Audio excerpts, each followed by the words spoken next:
ሰው ከመቼ ጀምሮ ነው ግን በዚህ ያህል ፐርሰንት እንደዚህ ሆኖ ሰው በሰው ላይ የመጨከንና በቃ ሰውን እንደ አውሬና እንደ ጅግራ ማየት የጀመረው እንደ ቆቅ ማለት ነው። ድሮኛ ሕፃን እያለን ወንድሞቻችን ትልልቅ ወንድሞቻችን ፋሲካ እንደተገደፈ ምን ያደርጉ ነበር መሰላችሁ?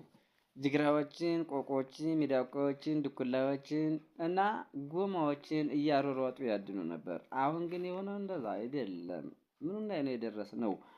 ሰው ልጅ ሰውን እንዴት አድኖ ይገላል? በጣም ነው እኮ የሚያሳዝነው። ወይ ስጋውን አይበላው ወይ ደሙን አይጠጣው። ለምንድን ነው ግን እንደዚህ ሊሆን የቻለው?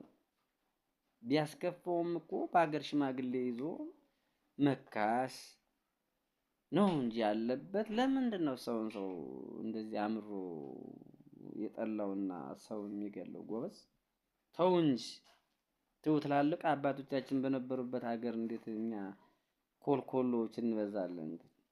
ተው ተው፣ ግድ የለም ተው ተው፣ ጎበዝ ተው። ሰውን ሰው ይመነው።